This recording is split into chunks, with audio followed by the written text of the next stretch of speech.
രണ്ടാമതൊരു സാക്ഷ്യമുള്ളത് കമ്മ്യൂണിക്കേഷൻ ലെവലിലെ സാക്ഷ്യങ്ങൾ നോക്കിയാണ്. നിങ്ങളും ഇതുപോലെ കമ്മ്യൂണിക്കേഷൻ ലെവൽ വളരണേ. അതിനു വേണ്ടിയാണ് അച്ഛൻ ഇതെല്ലാം കൂട്ടിയിട്ട് പറയണത്. അത് വേറൊരു സാക്ഷി ദിവസങ്ങൾ വന്നത് ബൈജൂസ് എന്ന് പറഞ്ഞൊരു സാക്ഷിയുണ്ട്. ബൈജൂസ് പൊൻകുന്നത്തുകാരനാണ്. ആസ്ട്രേലിയയിൽ അദ്ദേഹം ഒരു കമ്പനി ജോലി ചെയ്യുകയാണ്. പിന്നെ കരാട്ട ക്ലാസ് നടത്തും. അപ്പോൾ 2 തരം ജോലി അദ്ദേഹം ചെയ്യണം. അപ്പോൾ അത് കുറേ വർഷമായി അതിങ്ങനെ ചെയ്യണേ. അപ്പോൾ ബൈജൂസിൻ്റെ പ്രോബ്ലം എന്ന് വെച്ച് കഴിഞ്ഞാൽ അദ്ദേഹത്തിന് ഈ കൃപാസനത്തിനോട് വെറുപ്പാണ്. അതിൻ്റെ കാരണം വെച്ചാൽ പണ്ട് കുറേ പാഴ് വീഡിയോകൾ കണ്ടിട്ടുണ്ട് പുള്ളി. കുറേ കള്ള വീഡിയോ ഒക്കെ ആൾക്കാർ നമ്മളെ കളിയാക്കാൻ വേണ്ടി ഇട്ടില്ലായിരുന്നില്ലേ, പത്രം തിന്നെന്നൊക്കെ പറഞ്ഞുകൊണ്ട്. അത് സംഭവിക്കാത്ത കാര്യമാണ്. പക്ഷേ ആൾക്കാർ ഇത് വെച്ച് ഒത്തിരി പേര് നമ്മൾ ഉപദ്രവിച്ചിട്ടുണ്ട്. അപ്പോൾ അത് സത്യമാണെന്ന് വിശ്വസിച്ച ഒരാളാണ് ബൈജൂസ്. ബൈജൂസ് സത്യമാണെന്ന് വിശ്വസിക്കാൻ കാരണമുണ്ട്. അയാളൊരു പക്ക കാത്തലിക്കാണ്. എന്നുവെച്ച് കഴിഞ്ഞാൽ കൃത്യമായ രീതിയിൽ കത്തോലിക്ക ജീവിതം ജീവിക്കുന്ന ആളാണ്. അപ്പോൾ അദ്ദേഹം നമ്മളെക്കുറിച്ച് കേട്ടപ്പോഴേ ഇങ്ങനെ ഇത് അന്ധവിശ്വാസം പ്രചരിപ്പിക്കണ പോലെ അദ്ദേഹത്തിന് തോന്നി.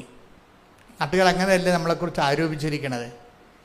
അല്ലെങ്കിൽ ഈ കാലങ്ങളിൽ കഴിഞ്ഞ ദിവസങ്ങളിൽ ഒരു മനുഷ്യനെ ഇന്ത്യൻ ആർമി പിടിച്ചുകൊണ്ട് പോയി, ഒരു യൂട്യൂബറിനെ. അയാൾ കഴിഞ്ഞ മാസം വരെ പറഞ്ഞുകൊണ്ടിരുന്നത് എന്താണ്? കൃപാസനത്തിൽ പത്രത്തിൽ ഇരുന്നാൽ സുഖപ്പെടുമെന്ന് ഞാൻ പറഞ്ഞെന്നാണ്. ഞാൻ പ്രതികരിക്കാനൊന്നും പോയില്ല. പ്രതികരിക്കേണ്ട ആൾ മുകളിൽ നിന്ന് പ്രതികരിച്ച ആളിപ്പകത്താവും. അപ്പം ഇങ്ങനെ കുറേ തരത്തിലുള്ള തെറ്റിദ്ധാരണകളൊക്കെ സമൂഹത്തിൽ പിശാച് ചെയ്തു വെച്ചിട്ടുണ്ട്. അപ്പം അതിൻ്റെ ഒരു ഇരയാണ് ഈ ബൈജൂസ്. എൻ്റെ ഇര ഈ മനുഷ്യൻ്റെ ഉള്ളിൽ നിന്ന് നമുക്കറിയാമല്ലോ, വിശ്വാസം എടുത്തു കളയാൻ വേണ്ടി എപ്പോഴും ശത്രു പണികൾ ചെയ്തുകൊണ്ടിരിക്കും അല്ലേ. പ്രഭു നല്ല വിത്തല്ലേ നീ വിതച്ചത്, പിന്നെ കളകൾ എങ്ങനെ? മത്തായി 13:27-28 തിരുവചനങ്ങൾ. മത്തായിയുടെ സുവിശേഷം 13-ാം അധ്യായം 27-28 വാക്യങ്ങൾ. വേലക്കാർ ചെന്ന് വീട്ടുടമസ്ഥനോട് ചോദിച്ചു, യജമാനനെ, നീ വയലിൽ നല്ല വിത്തല്ലേ വിതച്ചത്? പിന്നെ കളകളുണ്ടായത് എവിടെ നിന്ന്? അവൻ പറഞ്ഞു, ശത്രുവാണ് ഇത് ചെയ്തത്. അപ്പൊ നമ്മൾ എത്ര നല്ല വിത്ത് വിതച്ചാലും ശത്രു അവന്റെ ജോലി ചെയ്യും. ഇപ്പം കൃപാസനത്തെക്കുറിച്ച് ഒത്തിരിയേറെ തെറ്റിദ്ധാരണകൾ സമൂഹത്തിൽ ഓൾറെഡി കിടക്കുന്നുണ്ട്. ശത്രു ചെയ്ത പരിപാടിയാണ്. അതെന്തുകൊണ്ടാണ് കൃപാസനത്തിൽ മാത്രം ഇങ്ങനെ, കൃപാസനത്തെക്കുറിച്ച് മാത്രം എന്തുകൊണ്ടാണ് ഇത്രയും വിമർശിക്കപ്പെടുന്നത് എന്തുകൊണ്ടാണ്? അതുകൊണ്ട് നിങ്ങൾക്ക് മനസ്സിലാകാം, സാത്താൻ വളരെയേറെ ശ്രദ്ധയോടുകൂടിയാണ് കൃപാസനത്തെ ശ്രദ്ധിക്കണത്. അമ്മയുടെ തനി സാന്നിധ്യം ഉള്ളത് കൊണ്ട് ഇവിടെ ആത്മാക്കൾ വീണ്ടെടുക്കുമെന്ന് സാത്താന് നല്ല കൃത്യമായിട്ട് അറിയാം. അതുകൊണ്ട് തന്നെ അവൻ്റെ പിണിയാളുകളെ കൊണ്ട് അവൻ ഇതുപോലെ കള്ളപ്രചരണങ്ങൾ നടത്തിച്ചുകൊണ്ടിരിക്കും. അതുകൊണ്ട് തന്നെ ഇങ്ങനെയുള്ള സാധനങ്ങൾ കേൾക്കുമ്പോൾ ഞാൻ മിക്കവാറും കേൾക്കത്തില്ല.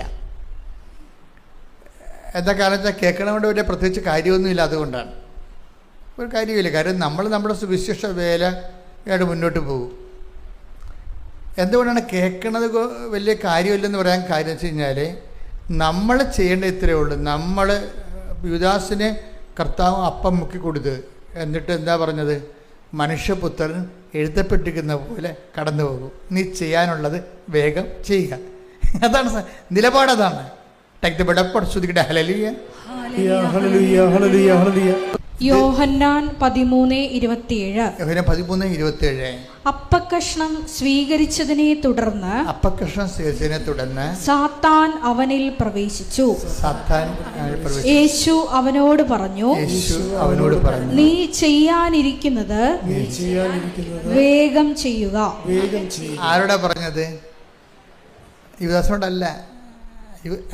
അപ്പക്കഷ്ണം സ്വീകരിച്ച ഉടനെ സാത്താൻ അവനിൽ പ്രവേശിച്ചു. യേശു അവനോട് പറഞ്ഞു. ആരോട് പറഞ്ഞു? സാത്താനോട്. അതാണ് സംഭവം. നീ ചെയ്യാനുള്ളത് വേഗം ചെയ്യുക. ഇതിനോട് ബന്ധപ്പെട്ടാണ് ഒരു വചനം ലിങ്ക് ചെയ്ത് വരണത്. മനുഷ്യപുത്രൻ, നീ എന്ത് ചെയ്താലും മനുഷ്യപുത്രൻ അവനെക്കുറിച്ച് എഴുതപ്പെട്ടിരിക്കുന്ന പോലെ കടന്നു പോകും. ഇത് ഒരു ജീവിത നിലപാടാണ്. ഞാനത് കർത്താവിൻ്റെ കയ്യിൽ നിന്ന് പഠിച്ചതാണ്.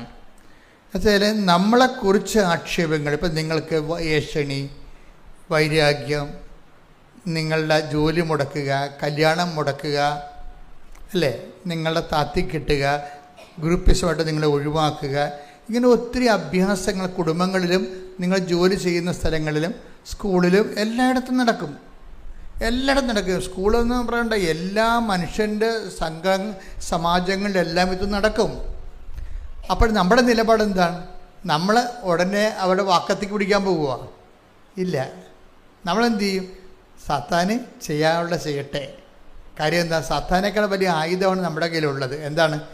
മനുഷ്യപുത്രൻ, അവനെക്കുറിച്ച് പിതാവിൻ്റെ തിരുമനസ്സിൽ എന്തെഴുതിയിരിക്കുന്നു, സുവിശേഷത്തിൽ എന്താണ് നമ്മൾ ചെയ്യണമെന്ന് പറഞ്ഞിരിക്കുന്നത്, അതാണ് എഴുതപ്പെട്ടിരിക്കുന്നത്. പ്രവചനങ്ങൾ മാത്രമല്ല, സുവിശേഷത്തിൽ ഒരു വിശ്വാസി ഇങ്ങനെയുള്ള സാഹചര്യങ്ങളിൽ എന്ത് ചെയ്യണമെന്നാണ് സുവിശേഷം എഴുതിയിരിക്കുന്നത്. മനുഷ്യപുത്രൻ എഴുതപ്പെട്ടിരിക്കുന്ന പോലെ കടന്നു പോകും. എന്താണ്? ശത്രുക്കളെ വേണ്ടി പ്രാർത്ഥിക്കുവാൻ, ദ്രോഹിക്കുന്നവരെ ആശീർവദിക്കുവാൻ, ആശീർവദിക്കുക മാത്രമേ ചെയ്യാവൂ. Take the word of God. ശ്രദ്ധിക്കട്ടെ. Hallelujah, hallelujah, hallelujah, hallelujah, hallelujah, hallelujah. Luka 6:27. Luka 6:27. എന്റെ വാക്ക് ശ്രവിക്കുന്ന നിങ്ങളോട് ഞാൻ പറയുന്നു, ശത്രുക്കളെ സ്നേഹിക്കുവിൻ, നിങ്ങളെ ദ്വേഷിക്കുന്നവർക്ക് നന്മ ചെയ്യുവിൻ, ശപിക്കുന്നവരെ അനുഗ്രഹിക്കുവിൻ, അധിക്ഷേപിക്കുന്നവർക്ക് വേണ്ടി പ്രാർത്ഥിക്കുവിൻ. ഇതാണ് എഴുതപ്പെട്ടിരിക്കുന്നത്. പിടിയിട്ടില്ലേ? ഇതാണ് എഴുതപ്പെട്ടിരിക്കുന്നത്. ഇപ്പോൾ ഒരു വ്യക്തി പ്രതിരോധത്തിൽ വരികയും മറ്റുള്ളവർ നമ്മളെ സൈഡ്ലൈൻ ചെയ്യുകയും ഒഴിവാക്കുകയും നമ്മൾ വട്ടം ചവിട്ടുകയും നമ്മുടെ വളർച്ച മുരടിപ്പിക്കുകയും നമ്മളെക്കുറിച്ച് ദൂഷണങ്ങളെല്ലാം പറഞ്ഞ് പരത്തുകയും ചെയ്യുമ്പോൾ നമുക്ക് പറയാനുള്ളത് എന്താണ്? നിങ്ങൾ ചെയ്യാനുള്ളത് വേഗം ചെയ്യുക. കാര്യം നിന്നിൽ സാത്താൻ പ്രവശിച്ചുകൊണ്ടാണ് നീ ഇത് ചെയ്യണത്. അപ്പം നമ്മളെന്താ ചെയ്യേണ്ടത്? മനുഷ്യപുത്രൻ എഴുതപ്പെട്ടിരിക്കുന്നു. ഇങ്ങനെയുള്ള സിറ്റുവേഷനിൽ നമ്മൾ എന്ത് ചെയ്യണമെന്നാണ് വചനത്തിൽ എഴുതിയിരിക്കുന്നത്. അതാണ് സംഭവം. അല്ലെ, യേശുക്രിസ്തുവിനെക്കുറിച്ച് പറഞ്ഞ പ്രവചനങ്ങളെക്കാൾ ഉപരി ഇങ്ങനെയുള്ള സിറ്റുവേഷൻസ് വരുമ്പോൾ ഇങ്ങനെയുള്ള സാഹചര്യത്തിൽ എന്താണ് ചെയ്യണമെന്നാണ് അവൻ പറയണ പോലെ ചെയ്യുകയല്ലേ ഉടമ്പടി, അല്ലേ? അവൻ പറയണ പോലെ ചെയ്യുന്നതാണല്ലോ, ചെയ്തോളാമെന്നാണല്ലോ നമ്മൾ ഉടമ്പടി പറയണത്. അപ്പോൾ ഇങ്ങനെയുള്ള സാഹചര്യം വരുമ്പോൾ ചിലപ്പോൾ നാത്തൂനാകാം, ചിലപ്പോൾ ഹെഡ് മാസ്റ്ററാകാം, ചിലപ്പോൾ യൂണിയൻകാരാകാം, ചിലപ്പോൾ അയൽവാസികളാകാം. ഇങ്ങനെ ഉടമ്പടി ജീവിതത്തിന് ഒത്തിരിയേറെ ആൻറ്റിവൈറസുകളുണ്ടാവും. ഇപ്പം നമ്മളും അവരെപ്പോലെ ഒരു വൈറസായിരിക്കുന്ന സമയത്ത് നമുക്കത് പ്രശ്നമല്ല. നമ്മളൊരു വിശുദ്ധിയിലേക്കും കർത്താവിൻ്റെ സുവിശേഷവിഹിതമായ ജീവിതത്തിലോട്ട് വരുമ്പോഴായിരിക്കും ഈ സംഭവങ്ങളെല്ലാം പത്തി വിടർത്തി വരണത്. അപ്പോൾ നിങ്ങളെന്ത് ചെയ്യണം? ഇത് മൗനമായിട്ട് നിന്നുകൊണ്ട് ഇതിനെ നീ ചെയ്യാനുള്ളത് വേഗം ചെയ്തോളാൻ പറഞ്ഞു. ഈ മനുഷ്യൻ്റെ പ്രോബ്ലം എന്താ വെച്ച് കഴിഞ്ഞാൽ അദ്ദേഹത്തിന് ഇതുപോലെ സാത്താൻ വിതച്ച കുറേ കളകൾ വളർന്നിട്ട് കൃപാസനത്തോട് വെറുപ്പാണ്. അപ്പോൾ അങ്ങനെ ഇയാൾ ലീവിന് വീട്ടിൽ വരും, എല്ലാ ധ്യാനകേന്ദ്രങ്ങളിലും പോയി 20 വർഷവും അയാൾ ഓരോ ധ്യാനകേന്ദ്രത്തിൽ പോയി ധ്യാനം കൂടിയിട്ടുണ്ട്. 22 വർഷം. 22 വർഷമായി ആസ്ട്രേലിയയിലായിട്ട് വരുമ്പോൾ, കുടുംബസമേതം വരുമ്പോഴേ ഇവരെല്ലാവരും കൂടി കേരളത്തിൽ വരുമ്പോൾ ഏതെങ്കിലും ഒരു ധ്യാനകേന്ദ്രം കണ്ടുപിടിച്ചിട്ട് അവിടെ പോയി ഒരു ധ്യാനം കൂടും. എന്നിട്ട് ജീവിതം വിശുദ്ധീകരിച്ചിട്ട് അദ്ദേഹം തിരിച്ചു പോകും. അപ്പോൾ അതുകൊണ്ട് അദ്ദേഹത്തെ സംബന്ധിച്ചിടത്തോളം അദ്ദേഹത്തിനൊരു നല്ല സൂപ്പർ കോൺഷ്യസ് ഉണ്ട്. എന്താണ്? തങ്ങളെ റൈറ്റ് വഴികളിലാണ് പോണത്. കുടുംബജീവിതം ആധ്യാത്മികമാണ്, അത് കത്തോലിക്ക ജീവിത രീതിയാണ് എന്നൊക്കെ നല്ല ബോധ്യമുണ്ട്. അതുകൊണ്ട് കുറച്ച് സെൽഫ് കോൺഫിഡൻസ് ഉണ്ടാകും. അപ്പോൾ ഒരു ദിവസം ഇത് ഈ ചെറുപ്പക്കാരൊക്കെ കൊണ്ടുവന്ന് പുള്ള വീടിൻ്റെ വാതിക്കെ കൃപാസനം പത്രം വെച്ചും പോകും. അപ്പോൾ ഇയാളെ വീട്ടിൽ നിന്ന് പറഞ്ഞ് ഇവന്മാർക്ക് ബോധമില്ലേ, പ്രാന്തന്മാർ, ഈ അന്ധവിശ്വാസം എന്തിനാണ് ഇവന്മാർ ഇങ്ങനെ പ്രചരിപ്പിച്ചുകൊണ്ട് നടക്കുന്നത്? ഒന്നിലെ അവന്മാർ ചെറുപ്പമല്ലേ, അവന്മാരെ പഠിച്ചിട്ട് വല്ല പ്രയോജനമില്ല, പഠിച്ച് വിദ്യാഭ്യാസമുണ്ട് പക്ഷേ വിവരമില്ല എന്നൊക്കെ പറഞ്ഞാൽ പെയ്തും പെരുക്കി പിള്ളേർ കൊണ്ടുവന്ന് കൃപാസന പത്രം പിള്ള വാതിക്കെ വെച്ചുകൊണ്ട് പോകുമ്പോൾ ഇതുപോലെയുള്ള കുറേ ഡയലോഗൊക്കെ ഫിറ്റ് ചെയ്ത് അകത്തിരിക്കും. ഒരു ദിവസം ഒരു അമ്മയും മകളും കൂടി വരും. ഒരു അമ്മയും മകളും കൂടി വന്നിട്ട് ഈ ചേട്ടനെ ബൈജുചേട്ടനെ കാണും, ലീവിന് വന്നപ്പോൾ കാണും. പിന്നെ ഞങ്ങളെ കൃപാസനം മാതാവിനെക്കുറിച്ച് പറയാൻ വേണ്ടി വന്നതാണ്. ഇയാളുടെ വീട്ടിൽ കയറി ചെന്നിട്ടേ ഇവരെ കാര്യമൊന്നുമില്ല. ഈ അമ്മയും മകളും കൂടി അവിടുത്തെ ആ നാട്ടിലുള്ള ആരാണ്. അപ്പോൾ ബൈജുസിനോട് പ്രേക്ഷിത പ്രവർത്തനം ചെയ്യുകയാണ് നടന്ന്. അപ്പോൾ അതിൻ്റെ പേരിൽ വീട്ടിൽ കയറിയതാണ്. വീട്ടിൽ കയറിയിട്ട് പത്രം കൊടുത്തിട്ട് എല്ലാവരും പിള്ളേരൊക്കെ ചെയ്തുകൊണ്ടിരുന്നത് എന്താണ്, പഠിക്കൽ പൂട്ടിക്കിടന്ന് പഠിക്കൽ പത്രം വെച്ച് പോയി കളഞ്ഞില്ലേ. ഇവരങ്ങനെയല്ല. ഇവരകത്ത് കയറി ബൈജുവിനെ കണ്ടിട്ട് അയാളൊരു നല്ല മനുഷ്യനായതുകൊണ്ട് സംസാരിക്കുന്നതിന് കുഴപ്പമൊന്നുമില്ല. പക്ഷേ അദ്ദേഹത്തിനോട് ഞങ്ങൾ കൃപാസന മാതാവിനെക്കുറിച്ച് നിങ്ങളോട് പറയാൻ വേണ്ടി വന്നതാണ്, ഇതാണ് അവിടുത്തെ പത്രം. അപ്പോൾ ഇയാൾ പറയും ഇതൊക്കെ ഞാൻ കുറേ കണ്ടിട്ടുള്ളതാണെന്ന് പറയും. ഇത് ഇയാളെ എന്ത് തട്ടാപ്പിടിയൊക്കെ പറയും. അപ്പോൾ ഈ വലിയമ്മച്ചി പറയും അങ്ങനെയല്ല ബൈജു, കൃപാസന മാതാവ് സഞ്ചാരി മാതാവാണെന്ന് പറയും. നമ്മൾ പറയണ സ്ഥലത്ത് വരുമെന്ന് പറയും. അതൊക്കെയാണ് ഞങ്ങളുടെ അനുഭവം എന്ന് പറയും. അപ്പോൾ ഇത് കേട്ടപ്പോൾ ഇപ്പോൾ സഞ്ചാരി മാതാവ് ഇവിടെ കേട്ടിട്ടില്ല. സഞ്ചാരി മാതാവ് ആരുണ്ടാക്കിയതാണെന്നറിയോ? ജോസഫ് ഉണ്ടാക്കിയതില്ലേ. സഞ്ചാരി മാതാവ് നിങ്ങളുണ്ടാക്കിയതാണ്. കാര്യം സഞ്ചാരി മാതാവിനെക്കുറിച്ച് കുറേ സാക്ഷ്യങ്ങൾ വന്നിവിടെ. കാര്യം അടുക്കളയിൽ വന്ന് നിൽക്കുന്നു, അതുപോലെ തന്നെ വീട്ടിൽ വരുന്നു.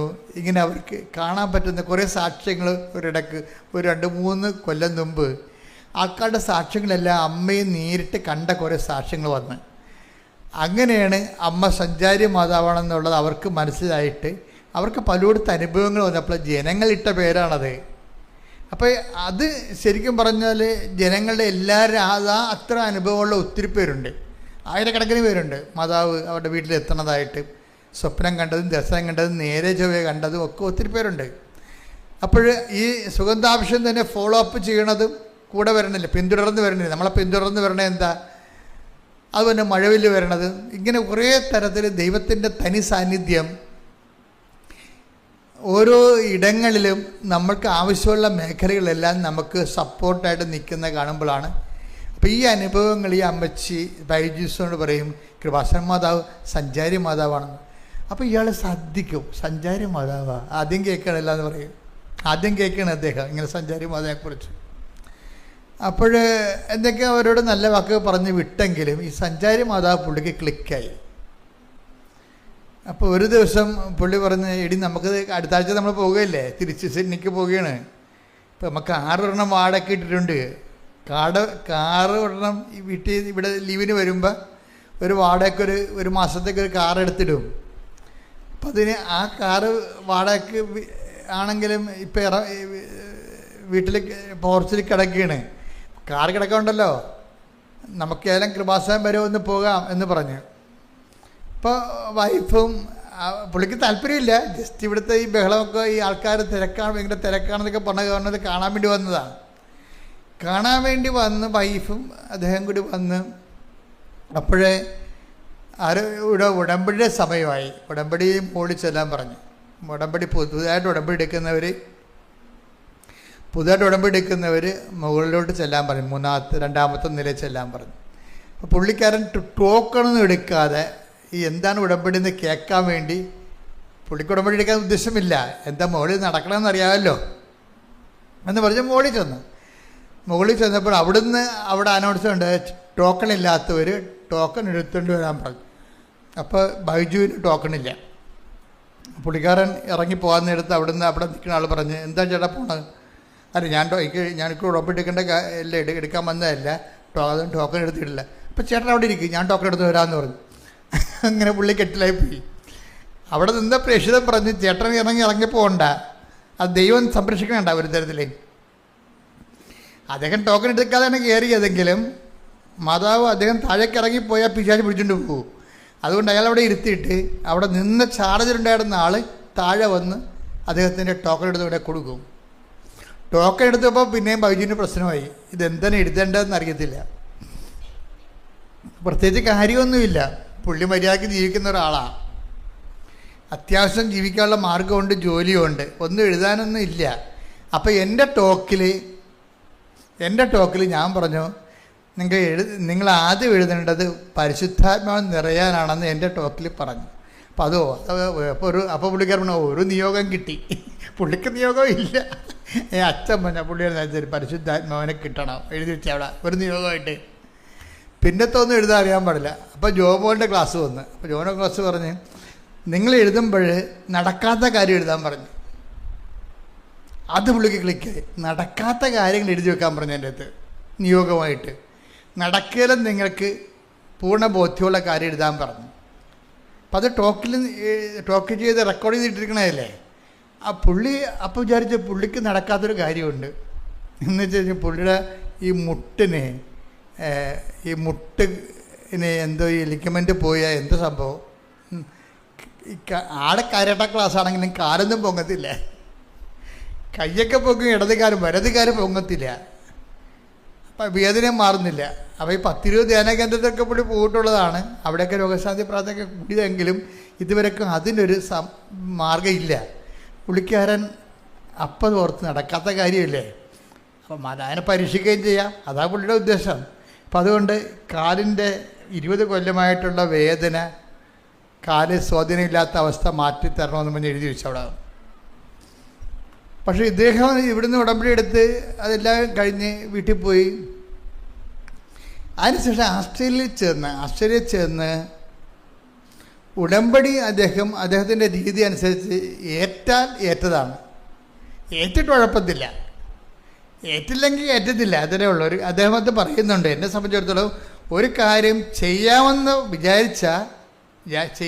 പറഞ്ഞാൽ ഞാനത് വെടിപ്പാട് ചെയ്യും, അല്ലെങ്കിൽ ഞാൻ ചെയ്യത്തുമില്ല. അതാണ് നിലപാട്. അത് അങ്ങനെയാണ്.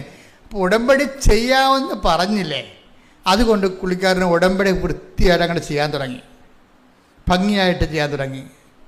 നേരത്തെ പത്രം കൊടുക്കാൻ പുള്ളിയുടെ ജീവിതത്തിൽ ഇല്ലാത്തൊരു കാര്യമാണ്.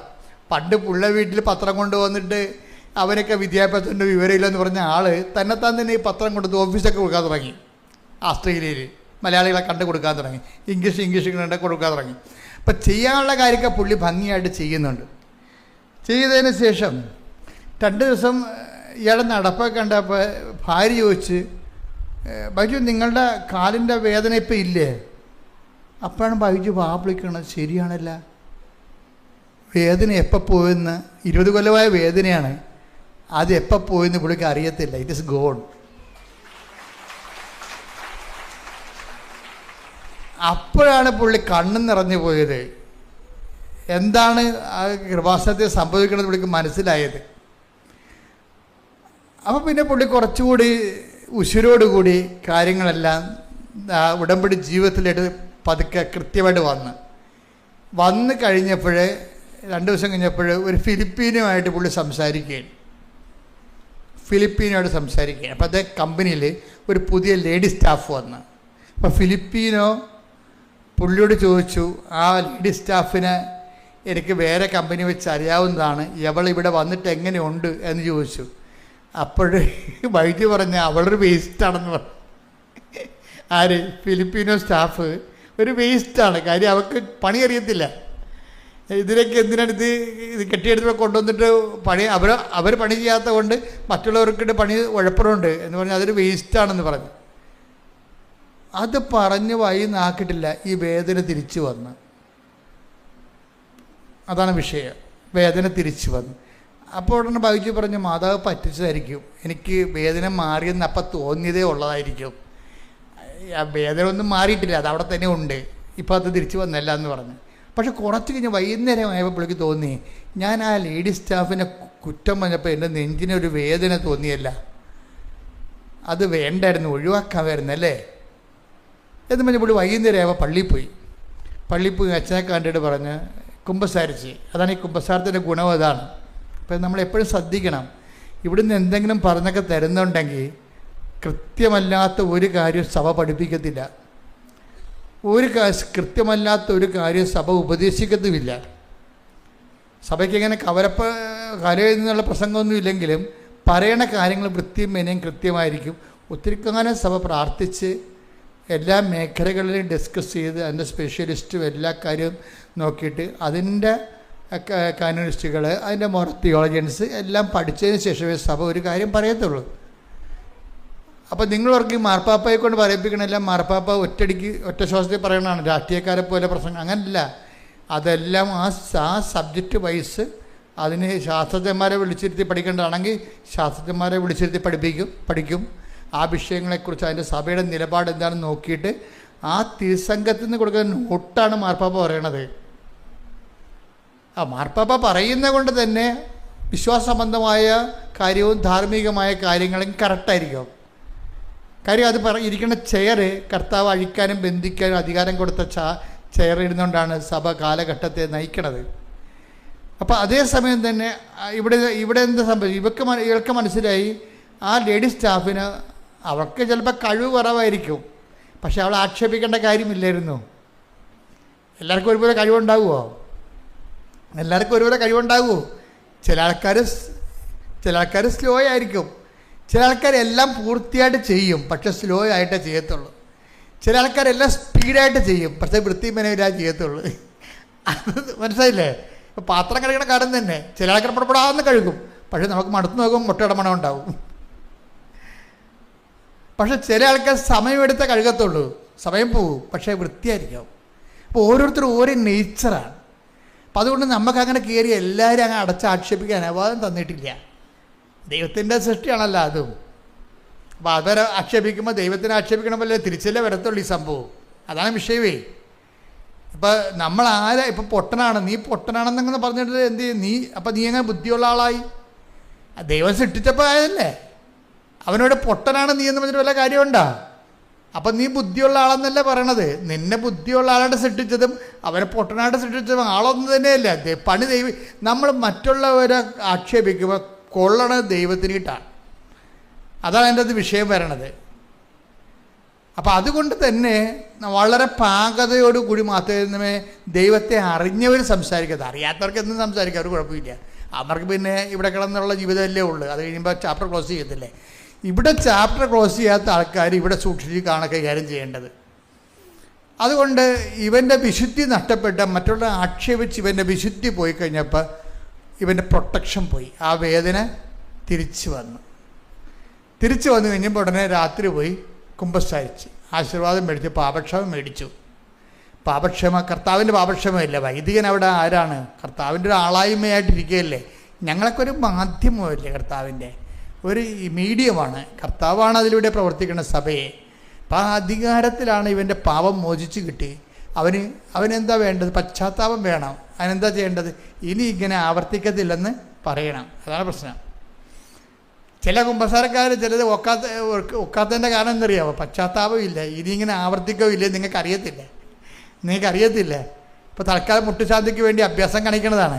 അതല്ല, ചില ആൾക്കാർക്ക് ഒന്നൊന്നര കുമ്പസാരമായിരിക്കും. സങ്കടമുണ്ട്, അതിൽ തെറ്റാണെന്ന് മനസ്സിലായി, ഇനി ഞാനത് ആവർത്തിക്കത്തില്ലെന്ന് കുമ്പസാര കൂടെ വെച്ച് അവൻ സ്വന്തമായിട്ട് ദൈവത്തോട് പറയും. അതിന് വൈദികൻ അവന് ഉപദേശവും ആശീർവാദം കൊടുക്കും. അവൻ ഓക്കെയാവും. അവൻ്റെ രോഗവും കർത്താവ് ഏറ്റെടുക്കും. ഇവൻ കുമ്പസാരിച്ച് ആശീർവാദം മേടിച്ചപ്പോൾ തന്നെ ആ തിരിച്ചു വന്ന വേദന പിന്നെ അപ്രത്യക്ഷമായി. പിന്നെ പറയുകയാണ്, ഇപ്പം 2 കൊല്ലമായി ഇന്ന് വരെ ആ വേദന തിരിച്ചു വന്നിട്ടില്ല.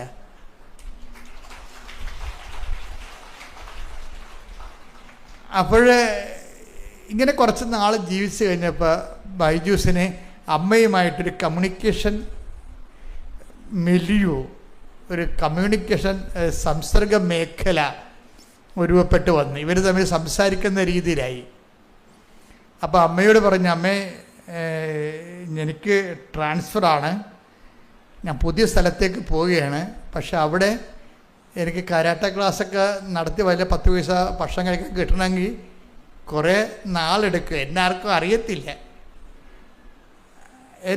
അറിയത്തില്ല. അപ്പോൾ അതുകൊണ്ട് എനിക്ക് അവിടെ ഒരു ജോലി തിരപ്പെടുത്തി തരണം, വാടകയൊക്കെ അടക്കണം, കുഞ്ഞുങ്ങളെ പഠിപ്പിക്കണം. അപ്പം ഇങ്ങനെയുള്ള കാര്യങ്ങൾ നേരെ പറയണം. മനസ്സിലായ? ഇതിനെ കമ്മ്യൂണിക്കേഷൻ എന്ന് പറയണത്. അപ്പം നമ്മൾ ചട്ടപ്പടി പ്രാർത്ഥനയുടെ കൂടെ തന്നെ ഈ വൈബായിട്ടുള്ള കമ്മ്യൂണിക്കേഷൻസ് കണ്ടിന്യൂ ചെയ്യും. അപ്പോഴെന്ത് പിറ്റേ ദിവസം അപ്പം അത് അങ്ങനെ വന്നു കഴിഞ്ഞാൽ അമ്മ അത് ആ വിഷയം അപ്പം തന്നെ വരവ് ചെയ്തിട്ട് പറഞ്ഞ് എന്താ ചെയ്തിരിക്കണമെന്ന് അറിയാമോ? ഇവ സ്ഥലം മാറിപ്പോണ വേറെ സ്റ്റേറ്റിലാണ്. ഇപ്പം കേരളക്കാരൻ തമിഴ്നാട്ടിൽ പോണ പോലെ അത്രയുമാണ് വേറെ സ്റ്റേറ്റിലാണ് പോണത്. അമ്മ എന്ത് ചെയ്ത് ഈ കമ്പനിയുടെ ഒരു ബ്രാഞ്ച് അവിടെ തുടങ്ങിച്ച്. ഇവൻ പോലും അറിഞ്ഞിട്ടില്ല. എന്നിട്ട് അപ്പോൾ ഇവൻ അറിഞ്ഞു കഴിഞ്ഞപ്പോൾ ഇവൻ്റെ HR പറഞ്ഞ്, എടാ ഈ കമ്പനിയുടെ ബ്രാഞ്ച് നീ പുതിയ സ്ഥലത്ത് പുതിയ സ്റ്റേറ്റിൽ തുടങ്ങുന്നുണ്ട്, നീ ഇവിടുത്തെ മാനേജറിനോട് ചോദിച്ച ഒരു കത്ത് വാങ്ങിച്ചാൽ നിനക്ക് ഈ ജോലി അവിടെ കിട്ടുമെന്ന് പറഞ്ഞു. അതുപോലെ തന്നെ അമ്മയോട് പറഞ്ഞ പോലെ തന്നെ ആ ജോലി ആ സ്റ്റേറ്റിൽ ഇവൻ ഇവിടെ തിരുന്ന് ചെയ്തിരുന്ന ജോലി അവിടെ കിട്ടി. അപ്പോൾ അവിടെ സെറ്റായിപ്പോയി. 2 കൊല്ലം വർക്ക് ചെയ്ത കമ്പനിയിൽ. പക്ഷെ കമ്പനി വലിയ മെച്ചമുണ്ടായില്ല. കമ്പനിയിൽ പുതിയ കമ്പനി അവിടെ ക്ലച്ച് പിടിക്കാൻ കുറേ താമസിച്ച്. അപ്പോൾ അത് ഭാവിയും അത് അതിൻ്റെ മാർക്കറ്റിംഗ് സർവേ ഒക്കെ നോക്കിയിട്ട് ഭാവിയിലും അത് ക്ലച്ച് പിടിക്കുന്ന ലക്ഷണമില്ല. അപ്പോൾ അതിൻ്റെ ടോട്ടലായിട്ടുള്ള കമ്പനിയുടെ MD അവരുടെ സമ്മേളനത്തിൽ ഈ പുതിയ കമ്പനി പൂട്ടാൻ തീരുമാനിച്ചു. അത് ഇവനറിഞ്ഞില്ല, പൂട്ടാൻ പോണ കാര്യം അറിഞ്ഞില്ല. ആ കമ്പനി ഇവൻ കിട്ടിയ ജോലി 2 കൊല്ലം കഴിഞ്ഞപ്പോഴാണ് പോകാം. അപ്പോൾ അപ്പോഴും പക്ഷേ അമ്മയോട് പറയണ്ട, അമ്മേ ഈ കമ്പനിയുടെ ശമ്പളം പഴയ കമ്പനിയുടെ ശമ്പളം കിട്ടണില്ല, അതുകൊണ്ട് എനിക്ക് വേറൊരു കമ്പനിയിൽ ഒരു ജോലി തരണം, അല്ലാതെ എനിക്കിങ്ങനെ കുഞ്ഞുങ്ങളുടെ പോറ്റി പോകാൻ പറ്റുന്നില്ല, കരാട്ട ക്ലാസ്സിന് അധികം പിള്ളേരൊന്നും വരണില്ല എന്നൊക്കെ. ഇവരിങ്ങനെ അങ്ങോട്ടും ഇങ്ങോട്ടും കാര്യങ്ങൾ സംസാരിക്കുന്ന കമ്മ്യൂണിക്കേഷൻ ലെവൽ ഭയങ്കര രസമാണ്. നമ്മളെ ഉടമ്പടിയിലുള്ള എല്ലാവരും, നിങ്ങൾ ഉടമ്പടി ജീവിതമാണെങ്കിൽ നിങ്ങൾക്ക് ഇതുപോലെ അമിക്കബിളായിട്ട് ദൈവത്തോട് സംസാരിക്കാൻ പറ്റും. കാര്യം ഇപ്പം തന്നെ ആ ഫിലിപ്പിനോനെ ആക്ഷേപിച്ചു എന്ന് കണ്ടപ്പോൾ തന്നെ ഇവൻ റെക്ടിഫൈ ചെയ്തില്ലേ, അല്ലേ? അത് തെറ്റി പോയി ക്ഷമ ചോദിച്ചിട്ട് റെക്ടിഫൈ ചെയ്തു. അപ്പം തന്നെ ദൈവമായിട്ടുള്ള ആ പാലം ബ്രേക്ക് ചെയ്യണില്ല. അതാണ് വിഷയം. അപ്പം നിങ്ങൾ എപ്പോഴും നമ്മൾ ശ്രദ്ധിക്കേണ്ടത്, എല്ലാവരും പെരുമാറണ പോലെ ഒന്നും നമുക്ക് പെരുമാറാൻ പറ്റത്തില്ല. നമ്മൾ ഉടമ്പടിയിലാകുമ്പോൾ നമ്മുടെ മെയിൻ വിഷയം എന്താണ്? ദൈവമാണ്. ഈ ബൈജൂസിൻ്റെ സാക്ഷ്യം സ്കാൻ ചെയ്യുമ്പോൾ എനിക്ക് മനസ്സിലായ ഒരു സത്യം, ബൈജൂസ് ഇടയ്ക്കൊക്കെ പറയും, പിന്നെ ജോലിയല്ല കേട്ടാ പ്രശ്നം, എനിക്ക് ദൈവമാണ് പ്രശ്നമെന്ന് അമ്മയോട് പറയും. എനിക്ക് കുർബാന മുടക്കുന്ന ഒരു കണ്ടീഷൻസ് വരരുത്. എൻ്റെ ഷിഫ്റ്റ് അറേഞ്ച് ചെയ്യുമ്പോൾ എൻ്റെ കുർബാന ഉറപ്പ് വരുത്തിയിട്ട് നീ ഷിഫ്റ്റ് അറേഞ്ച് ചെയ്യുക. ആരോട് പറയണം? HR പറയണതല്ല, മാതാവിനോട് പറയണതാണ്, അമ്മയോട് പറയണതാണ്. വേറെ എനിക്ക് എൻ്റെ ജോലി നീ അറേഞ്ച് ചെയ്യുമ്പോൾ എൻ്റെ കുർബാന മിസ്സാകാൻ എനിക്ക് പറ്റത്തില്ല, മിസ്സായിട്ടൊരു ജീവിതം വേണ്ട. അപ്പം അതുകൊണ്ട് എൻ്റെ ജോലി ചെയ്യുമ്പോൾ എനിക്ക് ഡെയിലി കുർബാനയ്ക്ക് പോകാനുള്ളത് നീ അറേഞ്ച് ചെയ്യണം. അപ്പോൾ അതനുസരിച്ച് അമ്മ ഇവൻ്റെ ലൈഫ് ഷിഫ്റ്റാക്കി ഇങ്ങനെ റീഅറേഞ്ച് ചെയ്യുമ്പോൾ കുർബാനയ്ക്ക് പോകാനുള്ള സമയം ബ്ലാങ്കായിട്ട് ഇട്ടാണ് ഷിഫ്റ്റ് ചെയ്യണത്. അപ്പോൾ ഇതെല്ലാം HR പറഞ്ഞു ഉണ്ടാക്കിയതല്ല, HR പറഞ്ഞിട്ടുണ്ട് വിഷയം, പക്ഷേ അമ്മയോടാണ് ആദ്യം പറയണ ഈ വിഷയം. അപ്പോൾ ഇതിങ്ങനെ ഓരോ കാര്യങ്ങളും നമ്മുടെ ജീവിതത്തിൽ വരണത്, നമ്മൾ വൃത്തിമനയുമായിട്ട് ഉടമ്പടി ജീവിതം ജീവിക്കുമ്പോൾ നമുക്ക് കമ്മ്യൂണിക്കേഷൻ കപ്പാസിറ്റി കിട്ടും. ഉടമ്പടിയിൽ ഏറ്റവും വലുത് ഈ കമ്മ്യൂണിക്കേഷൻ കപ്പാസിറ്റിയാണെന്നാണ് തോന്നണത്. ബൈജു മാതാവിനെ കണ്ടപ്പോൾ മാതാവിനോട് പറഞ്ഞത്, അമ്മേ കാര്യങ്ങളൊക്കെ ശരിയാണ്, എനിക്ക് ജോലിയുണ്ടോ ഇല്ലാതിരിക്കുകയോ അതൊക്കെ അമ്മയുടെ പ്രശ്നമാണ്, എൻ്റെ പ്രശ്നം കുർബാനയാണെന്ന് പറയും. അപ്പോൾ എന്താ വിഷയം? അവൻ്റെ വിഷയം എന്താണ്? അവൻ്റെ വിഷയം കുർബാനയാണെന്ന്. എനിക്ക് കർത്താവിൻ്റെ ആലയത്തിൽ വരികയും എനിക്ക് കുർബാന കൂടുകയും ചെയ്യണം. അപ്പോൾ ആ വിഷയം ആരായി? അവൻ്റെ വിഷയം എന്തായി? അവൻ്റെ വിഷയം കരാട്ടയല്ല, അവൻ്റെ വിഷയം കമ്പനിയല്ല, അവൻ്റെ വിഷയം വരുമാനമല്ല, പിന്നെ എന്താണ്? ദൈവമാണ് വിഷയം. മനസ്സിലായില്ലേ? ദൈവമാണ് വിഷയം. അപ്പം ദൈവസ്നേഹം വർദ്ധിച്ച് നമ്മുടെ വിഷയം എന്നുള്ളത് വിട്ടിട്ട് ദൈവം തന്നെയാണ് നമ്മുടെ വിഷയം എന്നുള്ള ഒരു ട്രാൻസിഷൻ ഇവിടെ സംഭവിക്കണം. അതാണ് ഉടമ്പടിയുടെ വിജയം എന്ന് പറയുന്നത്. പ്രാർത്ഥിക്കുക, കർത്താവായ ദൈവമേ, എന്റെ വിഷയത്തെക്കാൾ ദൈവം തന്നെയാണ് എന്റെ വിഷയമായി മാറുന്ന ഉടമ്പടി അഭിഷേകത്തിലേക്ക് എന്നെ ഉയർത്തണമേ. ഈ കമ്പനി പൂട്ടാൻ പോകുകയല്ലേ? എന്നാ ഇത് പെട്ടെന്ന് സംഭവിക്കുന്ന വിഷയം എന്ന് വെച്ച് കഴിഞ്ഞാൽ, കമ്പനി ഉടനെ അവിടെ ആ കമ്പനിയിൽ പെർമനൻ്റ് സ്റ്റാഫായിട്ടുണ്ടായിരുന്നവരെല്ലാവരെയും വിളിപ്പിക്കും. ഇത് പറയും, ഞങ്ങളുടെ ആ പുതിയ കമ്പനി പൂട്ടുകയാണ്, അതുകൊണ്ട് നിങ്ങൾക്ക് തൊഴിൽ കണ്ടുപിടിക്കണവരെ നിങ്ങൾക്കൊരു പാരിതോഷികം തരും, റെമ്യൂണറേഷൻ, നഷ്ടപരിഹാരം. ഞങ്ങളുടെ കമ്പനി പൂട്ടുകയാണ്, അതുകൊണ്ട് നിങ്ങൾക്ക് തൊഴിൽ കണ്ടുപിടിക്കണവരെ $30,000 കൊടുത്തു കമ്പനി. ബൈജു പറയണത്, എനിക്ക് തൊഴിലില്ല, പക്ഷേ എനിക്ക് കമ്പനി $30,000 തന്നു, അതുകൊണ്ട് എനിക്കിന്ന് ജോലി കണ്ടുപിടിക്കണവരെ. അപ്പോൾ അമ്മയോട് പറഞ്ഞു, അമ്മ ഒരു 100 പിള്ളേരെ തരുമെങ്കിൽ ഞാൻ പച്ച പിടിച്ച് പോകുമെന്ന് പറയും. ഉടനെ പിറ്റേ ആഴ്ച 100 പിള്ളേരെ കൊടുത്ത് കരാട്ടെ ക്ലാസ്സിൽ. അത് ഭയങ്കര രസമാണ്. ആ കമ്മ്യൂണിക്കേഷൻ പോണ രസം കണ്ടില്ലേ? അപ്പോൾ ഈ വിഷയങ്ങൾക്ക് നമ്മൾ എന്താ ഈശോ പറഞ്ഞത് എന്താ വെച്ചാൽ, ഈ കമ്മ്യൂണിക്കേഷൻ ലെവല് നമ്മുടെ ഭാഗം നമ്മൾ കറക്റ്റ് ചെയ്ത് കഴിഞ്ഞാൽ ഇതൊക്കെ നിങ്ങൾക്ക് ആവശ്യമാണെന്ന് ഈശോ പറഞ്ഞില്ലേ? ആവശ്യം, അതാണ് എൻ്റെ സംഭവം. നമ്മുടെ ആവശ്യങ്ങളാണ് ഇതൊക്കെ. നിങ്ങൾക്ക് ആവശ്യമാണ്. നിങ്ങളുടെ സ്വർഗ്ഗസ്ഥനായ പിതാവ് അറിയാം. പിന്നെ ആദ്യം ദൈവരാജ്യത്തെയും അത് ബൈജു ചെയ്യണത് അതാണ്. ബൈജു എല്ലാം ചെയ്യണത് എന്താണ്? ആദ്യം ദൈവത്തിൻ്റെ കാര്യം. ആദ്യം ഇപ്പം നമ്മളെന്താ, നമ്മൾ ദൈവത്തിൻ്റെ കാര്യം പോലും നമ്മുടെ കാര്യം കഴിഞ്ഞിട്ടാണ് കാണുന്നത്. അവിടെയാണ് ഇങ്ങനെ വെള്ളം വന്ന് വള്ളത്തിൻ്റെ അകത്ത് കിടക്കുകയാണ്. അതാണ് മണം മുങ്ങിപ്പോണത്. നമ്മൾ ആദ്യം നമ്മുടെ കാര്യം പോലും ദൈവത്തിൻ്റെ കാര്യമെന്ന് പറയണത് നമ്മുടെ കാര്യമായിട്ടാണ് ഇരിക്കണത്. നമ്മുടെ കാര്യം താമസിക്കണമെങ്കിൽ നമ്മൾ ഉടമ്പടി പ്രാർത്ഥന ഉഴപ്പും.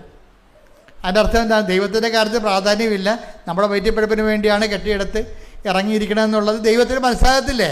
അതുകൊണ്ടാണ് ഡ്രൈ കവനൻ്റ് ഉണ്ടാകണത്. അപ്പോൾ നിങ്ങളെപ്പോഴും ദൈവമായിരിക്കണം വിഷയം.